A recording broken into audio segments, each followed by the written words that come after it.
Y a los demás os quiero invitar a que me acompañéis al segundo libro de Samuel, capítulo 1. Segundo libro de Samuel, capítulo 1.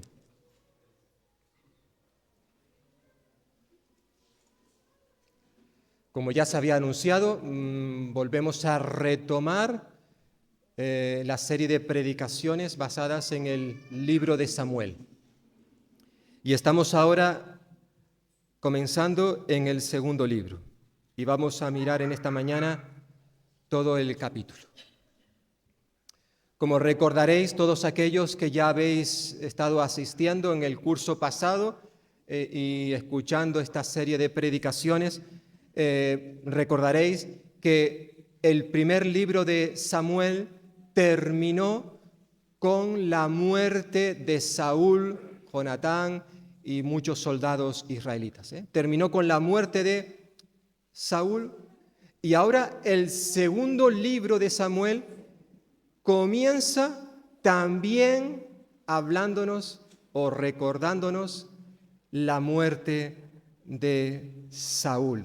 En cierta forma, la muerte de este primer rey de Israel sirve como bisagra, como puente entre el primer libro y el segundo libro.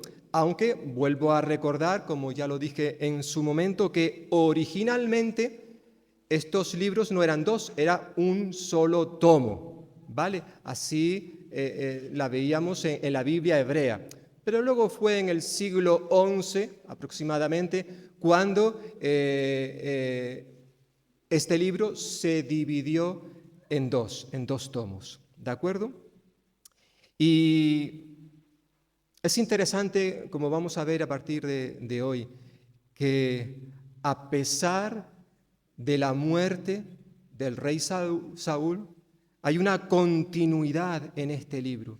O por así decirlo, la muerte de Saúl, el rey que tuvo Israel y que tanto deseaban los israelitas para parecerse a las demás naciones, a pesar de que él había muerto, los planes de Dios no habían muerto, no habían fracasado. Dios seguía adelante con sus propósitos eternos. La muerte de un hombre o una mujer, aunque hayan sido muy fieles en la iglesia, aunque hayan hecho un trabajo hermoso, valioso en la obra del Señor, ese trabajo no termina cuando ellos o ellas mueren, sino que Dios sigue adelante con sus planes, con sus propósitos. La muerte de una persona no pone punto y final al proyecto de Dios. Simplemente es un punto y seguido, y seguido. Evidentemente, cuando alguien muere, como en el caso del rey Saúl, pues quizás mucha gente no se alegró, no se entristeció por ello, otros se alegraron, es cierto, pero evidentemente para aquellos que amaban a Saúl, su muerte fue algo doloroso, algo triste. Cuando los que han muerto son personas a las cuales amamos, pues evidentemente eso nos lleva a experimentar un dolor tremendo. Cuanto más amamos a una persona, más sufrimos cuando ya no están con nosotros. En cierta forma, es esto lo que vemos en este capítulo 1 del segundo libro de Samuel. Un capítulo que podríamos dividirlo básicamente en tres partes y con tres palabras clave para aquellos que tomáis nota. Por un lado, vemos la comunicación de una noticia, una mala noticia. En segundo lugar vemos la reacción, comunicación, reacción ante esa noticia. Y luego en tercer lugar vemos lamentación, el dolor, la tristeza por la noticia, en este caso, de la muerte de varias personas. Por un lado, los versículos 1 al 10, tenemos la comunicación que se le da a David acerca de la muerte de Saúl. Fijaos los primeros 4 versículos. Se nos dice que aconteció después de la muerte de Saúl que, vuelto David de derrotar a los amalecitas, estuvo 2 días en Siclac. Al tercer día llegó uno del campamento de Saúl con los vestidos rotos y la cabeza cubierta de tierra. Cuando se presentó ante David, se postró en tierra e hizo una reverencia. David le preguntó: ¿de dónde vienes? Me he escapado del campamento de Israel, le respondió él. ¿Qué ha acontecido? Te ruego que me lo digas, le preguntó David. El pueblo huyó de la batalla, han caído muchos del pueblo y murieron. También Saúl y su hijo Jonatán murieron, respondió él. Por tanto, vemos en los primeros versículos de este capítulo la noticia de la muerte de Saúl. Como recordaremos en los últimos capítulos del primer libro de Samuel, estuvimos viendo a Saúl peleándose con los filisteos, capítulo 31. Y prácticamente al mismo tiempo que Saúl estaba peleándose con los filisteos, David también se estaba peleando en una batalla con los amalecitas. Recordemos, David llega a la ciudad donde él con sus hombres y sus familias vivían, era Siclag, una ciudad que pertenecía a los filisteos. Él, huyendo de Saúl porque éste le quería matar, se fue al terreno, a tierra filistea, y el rey Aquís le dio la ciudad de Siclag para que ellos vivieran allí. Y un día David llega a su casa y la encuentra destruida. Los amalecitas habían entrado, lo habían destruido todo y se habían llevado a su propia familia y a la familia de todos sus hombres como esclavos. Lloraron, lamentaron lo sucedido y luego fueron inmediatamente en persecución de los amalecitas. Y mientras David se está peleando con los amalecitas para recuperar a su familia, por otro lado está Saúl peleándose en Gilboa con los filisteos. Una vez que David ha vencido a los amalecitas y ha rescatado a las familias que habían sido esclavizadas, resulta que vuelven a su ciudad, Siclag, y después de estar 3 días en la ciudad, resulta, hemos leído estos primeros versículos, que vuelto David de derrotar a los amalecitas, estuvo 2 días en Siclag, y al tercer día llegó del campamento de Saúl un soldado, vamos a decir, que más que un soldado era un mercenario. Él no pertenecía al ejército de Israel, pero probablemente, por cuestión de dinero, estaba trabajando, sirviendo a Saúl. Él era amalecita, hemos leído. Y trajo un mensaje, ¿cuál? Que Israel ha caído ante los filisteos y han muerto muchos soldados, y entre ellos está Saúl y Jonatán, hemos leído. Luego los versículos 5 al 10 encontramos los detalles de la muerte de Saúl y sus hombres. Nos dice que, versículo 5, le dijo David a aquel joven que le daba la noticia: ¿cómo sabes que ha muerto Saúl y su hijo Jonatán? El joven que le daba la noticia respondió: casualmente fui al monte Gilboa y hallé a Saúl que se apoyaba sobre su lanza. Tras él venían carros y gente de a caballo. Se volvió y al verme me llamó. Yo respondí: heme aquí. Me preguntó: ¿quién eres tú? Yo le respondí: soy amalecita.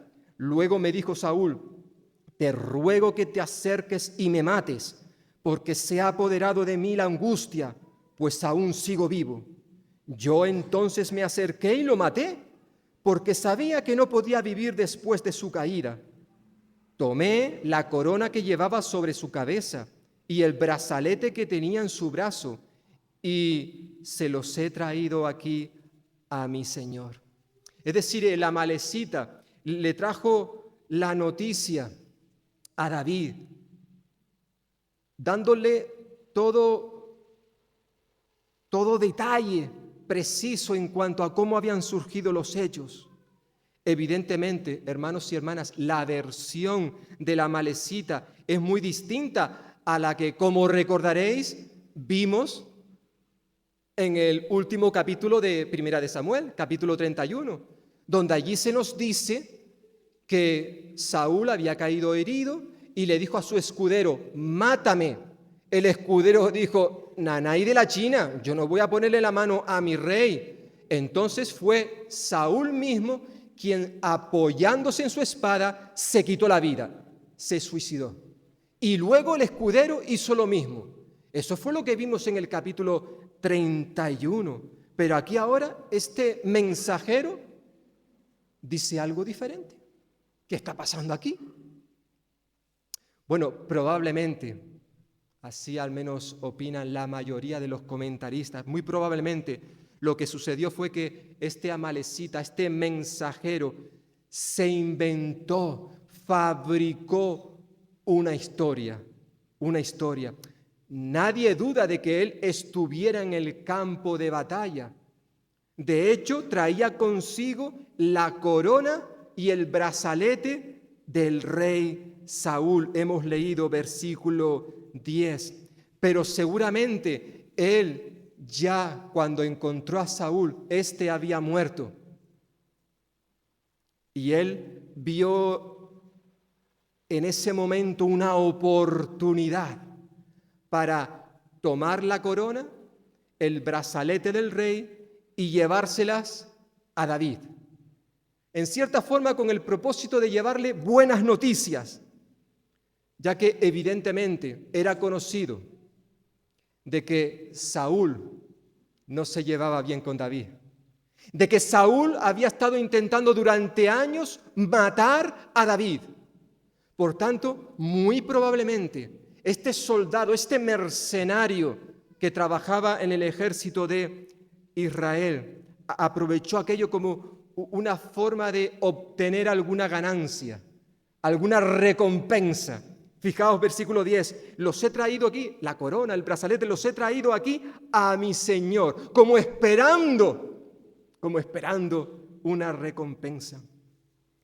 Evidentemente, si esto es así, como parece que sucedió, que este hombre se había inventado una historia llena de mentiras y de verdades, porque evidentemente Saúl sí había muerto.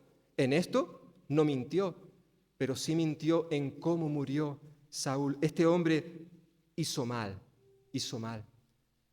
Quiso utilizar el engaño, la mentira, para conseguir unos propósitos, unos objetivos. Pero hermanos y hermanas y amigos, ¿cuántas veces tú y yo hemos actuado de la misma manera? De la misma manera. Es decir, nos hemos inventado, hemos maquillado, hemos, por así decirlo, adaptado una verdad a lo que a nosotros nos interesa, porque queremos llegar a un objetivo, a unas metas, y si para eso tengo que maquillar una verdad, que digo cosas que, vale, una parte es verdad, pero la otra es mentira. Evidentemente, al final, la verdad también se convierte en mentira. ¿Y cuántas veces tú y yo hemos actuado de esta manera? Quizás en el lugar de nuestro trabajo. Quizás lo hacemos con nuestro cónyuge, con nuestros hijos, con nuestros padres. Quizás incluso aquí como cristianos venimos cada domingo y damos una imagen, una apariencia, quizás de espiritualidad, de piedad. Pero cuando salimos de aquí, llego a mi casa y trato a mi esposa, por ejemplo, como un trapo sucio. O le hablo mal a mis hijos. Claro, aquí no lo hago. Aquí mostramos una cara, pero el resto de la semana vivimos de una manera que para nada se ajusta a lo que Dios quiere ver en ti y en mí. vivimos una mentira. Hoy en día, yo no sé vosotros, yo cuando cada vez veo más las noticias, el telediario, y cada vez me pongo más enfermo. Es terrible. Vivimos en un mundo, en una sociedad donde la mentira es parte de nosotros, donde no se puede vivir sin mentir. Y los cristianos muchas veces actuamos de esta manera. Maquillamos, echamos un poquito de azúcar a la verdad. Tristemente, nosotros no somos muy diferentes a mucha de la gente que nos rodea. Y es cierto, como tantas veces decimos, que entre nosotros podemos engañarnos los unos a los otros. Pero hermano y hermana, y me dirijo a ti como un hijo, como una hija de Dios, recuerda que al Señor no le podemos engañar. Como diría el apóstol Pablo en su carta a los Gálatas, no se engañen, no os engañéis. Nadie puede burlarse de Dios, nadie. Lo que se siembra, se cosecha. El que siembra en los malos deseos, de sus malos deseos, recogerá una cosecha de muerte. El que siembra en el Espíritu, del Espíritu recogerá una cosecha de vida. Pero nosotros pensamos que aún así, a pesar de lo que leemos, es posible engañar a Dios.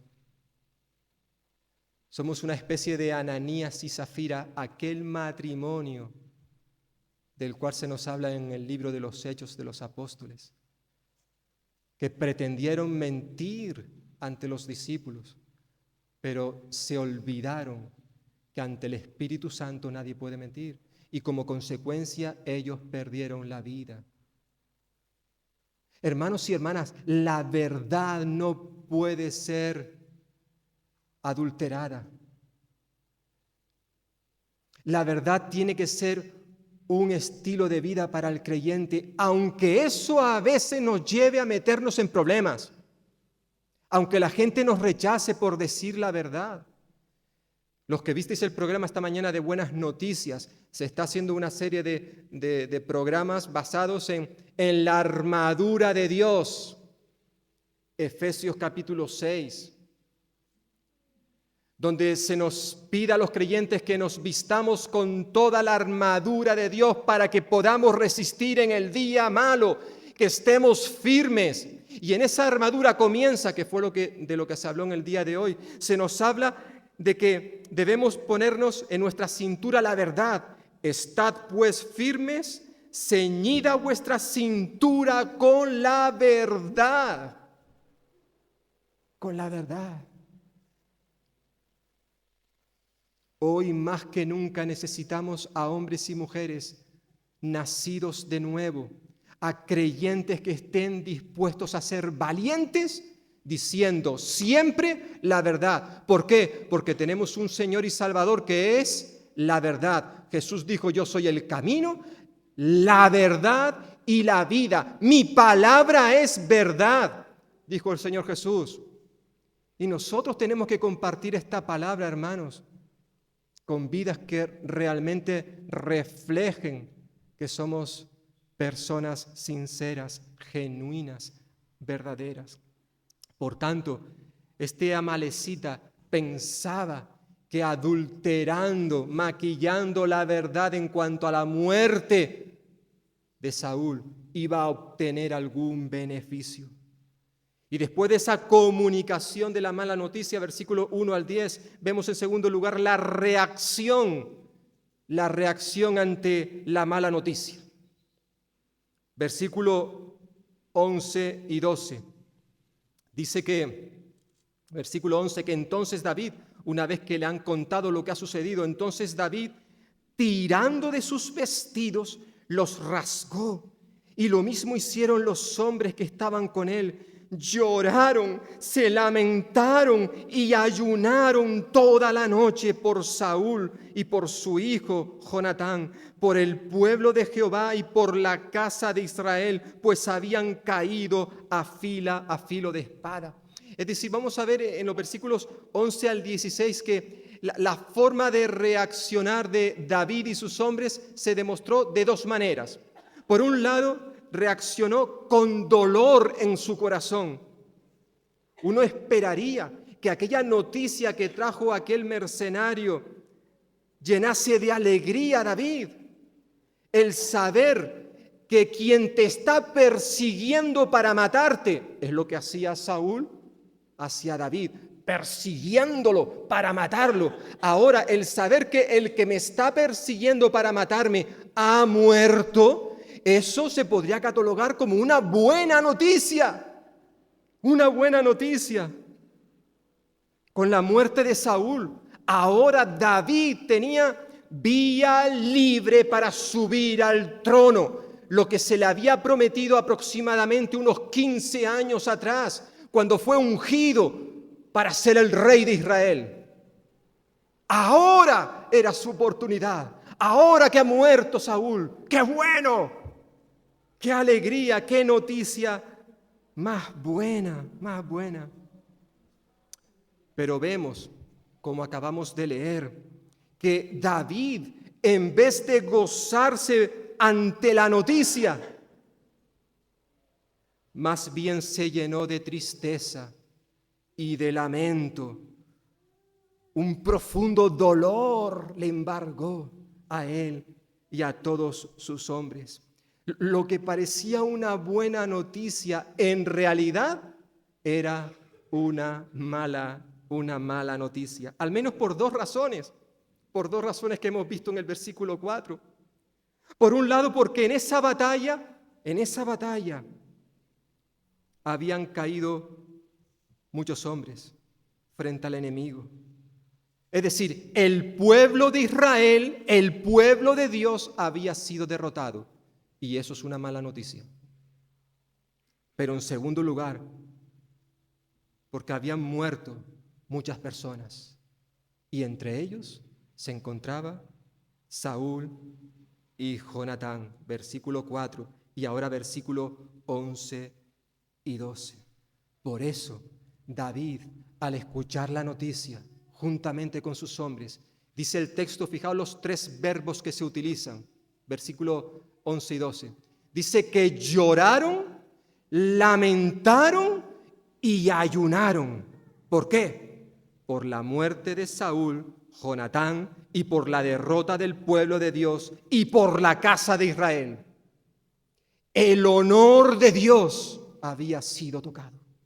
La gloria de Dios, como dirá versículo 19, había perecido con la derrota del pueblo de Israel. Esta reacción de David nos muestra, hermanos y hermanas, que a pesar de lo mucho que había sufrido David por causa de Saúl, a pesar de que él había experimentado un terrible sufrimiento que aproximadamente duró unos 15 años, aproximadamente. A pesar de todo esto que había sufrido David, en su corazón él no había guardado rencor contra Saúl. Más bien vemos en este capítulo que David había perdonado a Saúl todo el daño que le había ocasionado. Hermanos y hermanas, David amaba a Saúl, a su perseguidor, aquel que había intentado matarle en tantas ocasiones. David no solamente le amaba, sino que fue leal para con él, no solamente estando en vida, sino incluso después de que éste muriera. Y esto evidentemente hoy en día es difícil de comprender, y sobre todo en la sociedad en la cual vivimos. David tenía a Saúl como, veremos dentro de un momento, como el ungido de Dios. Quien había puesto como rey a Saúl en Israel fue Dios mismo. Y aunque ese hombre, como hemos estado mencionando en varias ocasiones, estaba lleno de defectos, que empezó muy bien, pero acabó mal, aún así había sido quien había gobernado a Israel. Y por tanto, le tenía que amar, respetar, serle.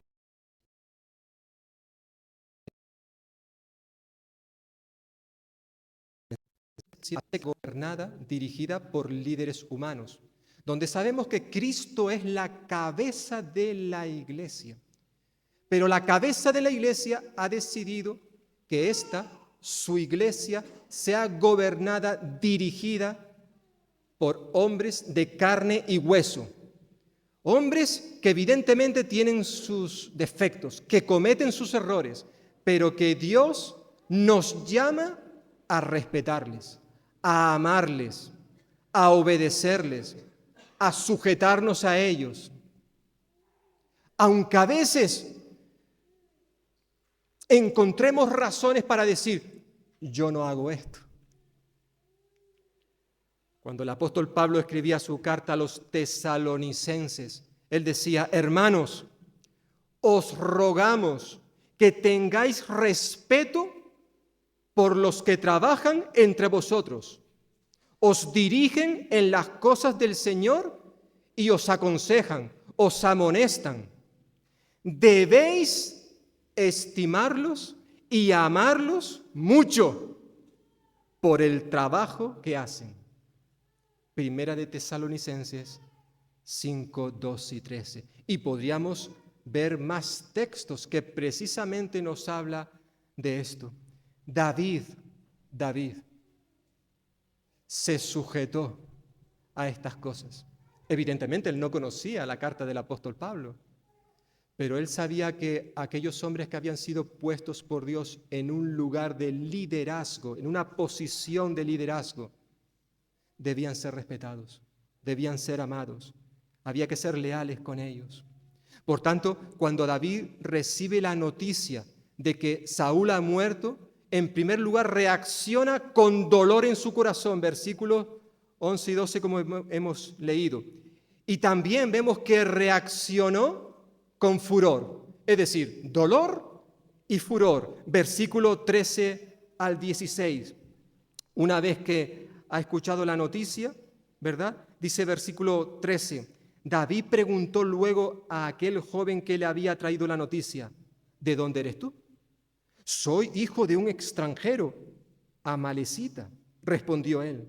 Y fijaos lo que le pregunta David a este hombre. ¿Cómo no tuviste temor de extender tu mano para matar al ungido de Jehová? Le dijo David.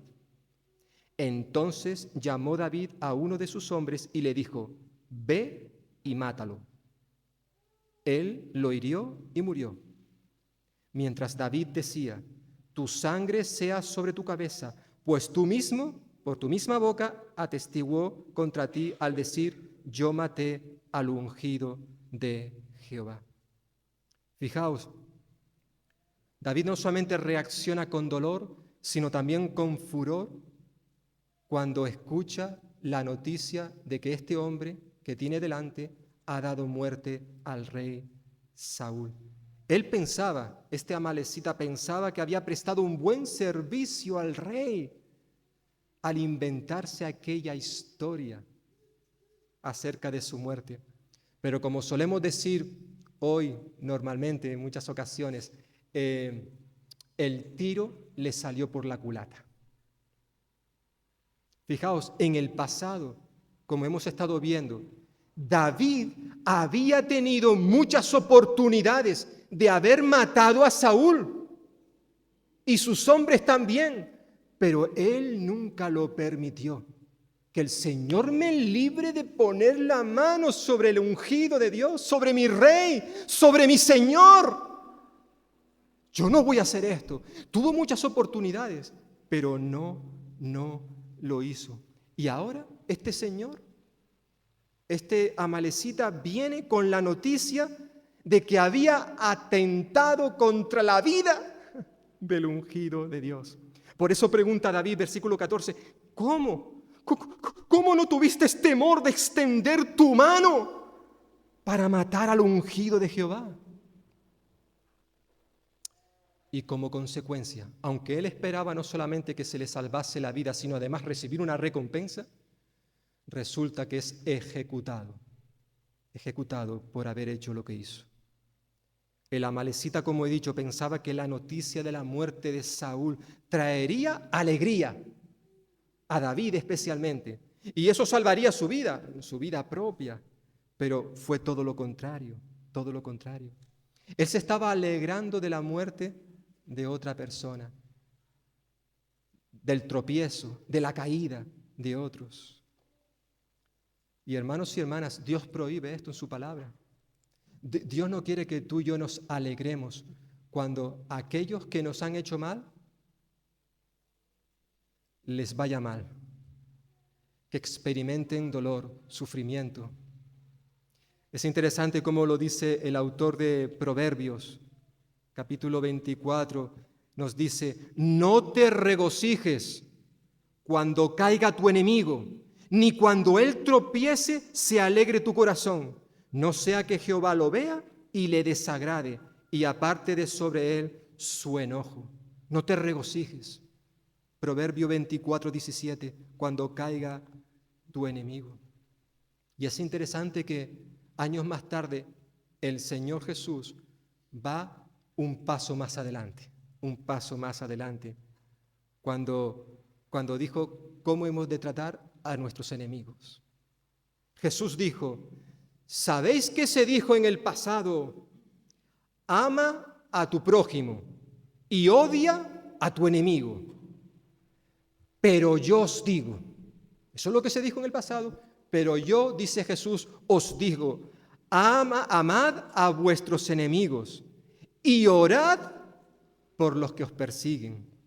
Así seréis verdaderamente hijos de vuestro Padre que está en los cielos, pues Él hace que el sol salga sobre malos y buenos y envía la lluvia sobre justos e injustos.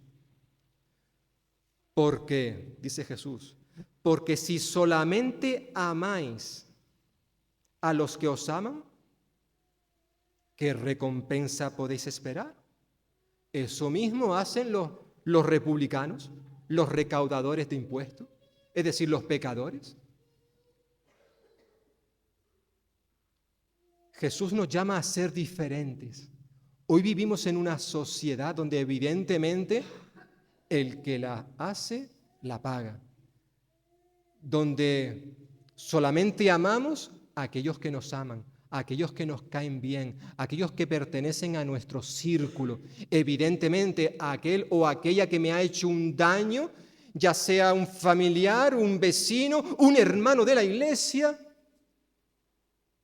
entonces a esos los despreciamos. Somos diferentes.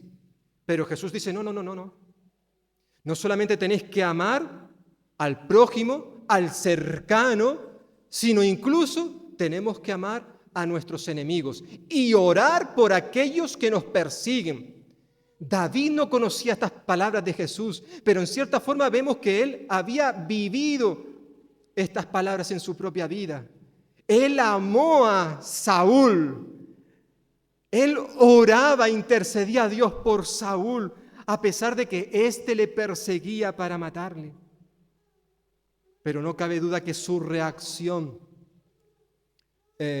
fue inesperada para la amalecita, como también para muchos en el día de hoy. Por tanto, vemos la comunicación de una noticia, una mala noticia, la reacción ante esa mala noticia y en tercer lugar vemos la lamentación ante aquella noticia, debido a la profunda tristeza que experimentó David por lo sucedido. Se sentó a una mesa, cogió una pluma, una hoja de papel y escribió un poema un cántico que vemos en los versículos 17 al 27. Un cántico, un poema donde él pudo expresar su dolor, su aflicción por la muerte de sus seres amados. Y luego incluso ordenó que ese lamento, que ese poema, ese cántico se enseñase a las generaciones futuras de los hijos de Judá, la tribu de la que él pertenecía. Evidentemente, el resto de las tribus también se podían beneficiar de él. Y además ese poema había que conservarlo en un libro, en el libro de Jaser, versículo 18, probablemente una colección de poemas que hablaban de acontecimientos realizados por héroes dentro del pueblo de Israel, el libro de Jaser, un libro que también se menciona en Josué capítulo 10. Por medio de este poema, David elogia a los valientes que han caído. Hasta en 3 ocasiones, versículos 19, 25, 27, se repite el estribillo: ¿cómo han caído los valientes? ¿Cómo han caído los valientes? Así consideraba David a Saúl, a su amigo Jonatán, como a todos los guerreros que habían caído en el campo de batalla, como unos valientes. Una y otra vez en este poema David destaca el valor que mostraron estos hombres, especialmente Saúl y su hijo Jonatán, amigo entrañable de David. David lo veía a estos dos personajes como personas inseparables, versículo 23. Saúl y Jonatán, amados y queridos, inseparables en la vida, tampoco en su muerte fueron separados. Y eso a pesar de que evidentemente entre el padre y el hijo habían algunos roces. ¿Por qué? Porque Saúl quería matar a David. Y sin embargo Jonatán tenía como su mejor amigo a David. Sin embargo, a pesar de esos conflictos, no hubo una ruptura, por así decirlo, entre padre e hijo. Se siguieron amando, fueron inseparables y estuvieron juntos hasta la muerte. Hasta la muerte. Y esto David lo recuerda en este poema. ¡Qué hombres eran estos dos como el resto! En este poema David es interesante que para mostrar su amor, él obvió, dejó a un lado las faltas, que tenía muchas, Saúl, y solo destacó sus virtudes juntamente con las de Jonatán, como que eran guerreros valientes, que eran más veloces que las águilas, más fuertes que leones. Versículo 23, un hombre, Saúl, que había hecho mucho por su pueblo, por Israel. Versículo 24, como hemos dicho, no era perfecto y cometió muchos errores, pero David le amó y le perdonó, y le perdonó. Y ahora quiere destacar simplemente algunas pinceladas de las virtudes de este hombre. No estaba mintiendo David, ojo, no estaba mintiendo, estaba diciendo la verdad. Este poema es algo genuino, sincero. Decía el apóstol Pablo, el amor sea sin fingimiento, es decir, sin hipocresía. David amaba sin fingir. Su amor era genuino, verdadero. Y lo expresa en este cántico. Y da igual lo que le hubiese hecho Saúl en vida. Él le había perdonado. Y qué difícil, hermanos y hermanas, es esto, perdonar. Sobre todo cuando hay personas que nos hacen daño. Yo no sé si alguien alguna vez te ha perseguido para matarte. No lo sé. Que te lo ha quitado todo. Que te lo ha quitado todo. Que has tenido que huir para salvar tu vida. Esto fue lo que le ocurrió a David. Sin embargo, él le perdonó. Y hermanos y hermanas, tú y yo estamos llamados también a perdonar. Y da igual lo que te hayan hecho. Yo he conocido creyentes, cristianos, que durante años, 20, 25 años, han estado guardando en su corazón algo contra un hermano, una hermana en la fe. Es decir, personas que no han sabido perdonar. Cuando la Biblia nos dice, entre otros mandamientos, perdonaos unos a otros.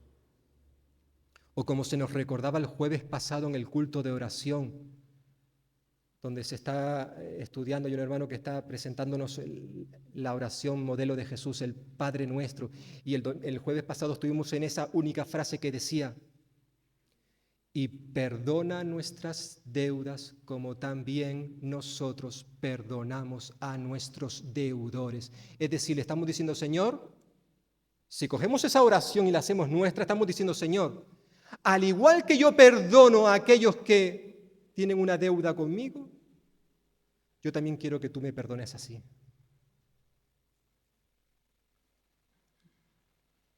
Pero, ¿realmente tú y yo perdonamos a aquellos que nos han hecho daño?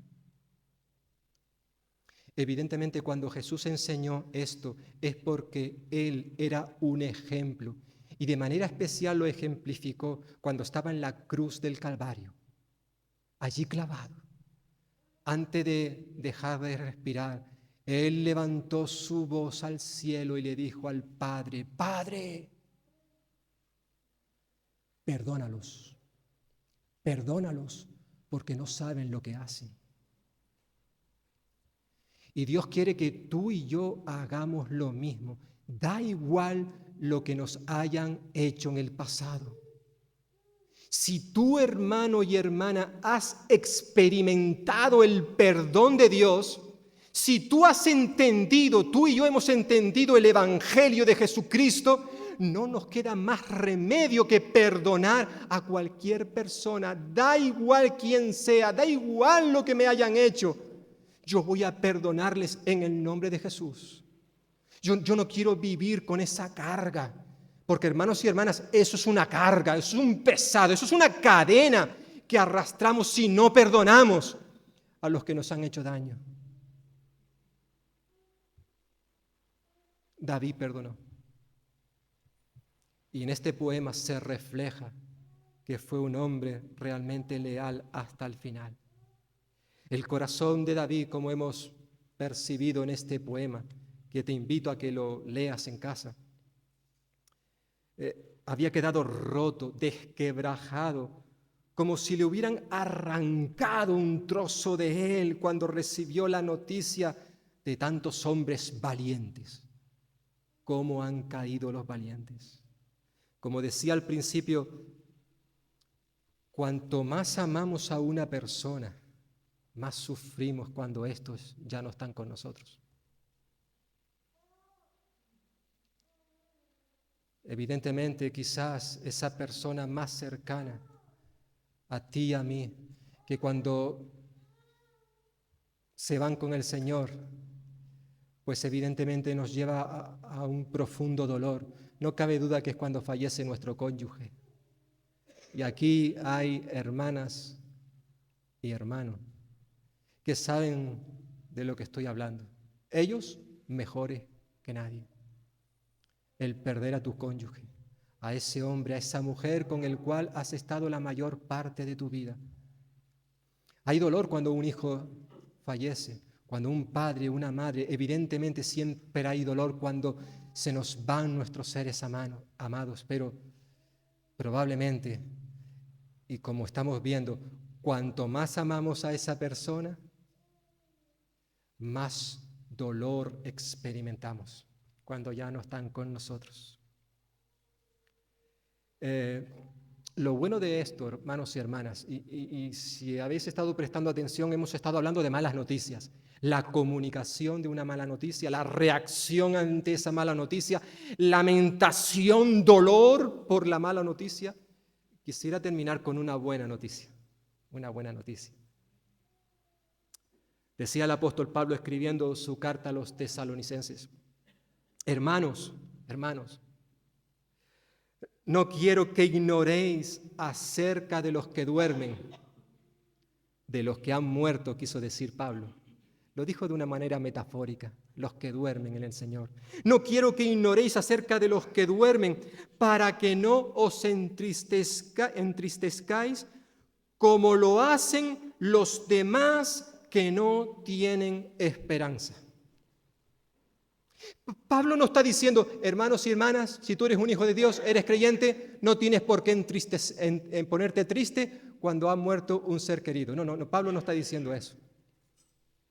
Él dice, mira, nos vamos a poner tristes, va a haber dolor, va a haber llanto, lamento, porque mi ser amado, mi esposo, mi madre, mi padre, o mi esposa, mis hijos, alguien que ha muerto ya no está conmigo. Va a haber dolor, pero evidentemente Pablo está diciendo que ese dolor, esa tristeza, no es como la tristeza de aquellos que no tienen esperanza. Pero nosotros sí la tenemos, porque nosotros sabemos que aquellos que han partido de este mundo, pero antes habían puesto su confianza, su fe en Cristo Jesús, sabemos que la muerte física nos lleva inmediatamente a estar en la presencia de Cristo Jesús. Decía el apóstol Pablo que es partir y estar con Cristo.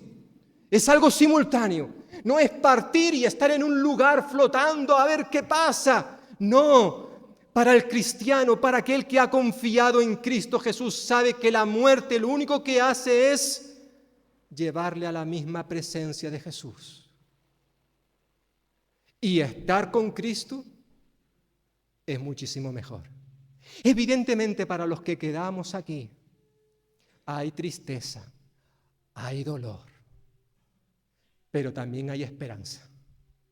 Eso no lo tienen aquellos que no han confiado en Cristo Jesús. Por tanto, me pregunto en esta mañana, ¿eres tú uno de aquellos, una de aquellas que no tienen esperanza? ¿Sabes tú a dónde vas a ir después de que mueras? Hoy Jesús, el Hijo de Dios, te ofrece una vida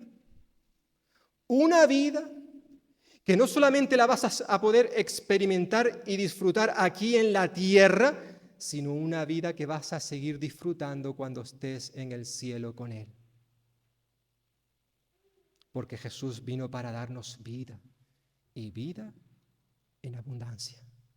Sí, hay dolor cuando parten nuestros seres amados, pero qué gozo saber que ellos están con Cristo y que un día nosotros también partiremos a su presencia.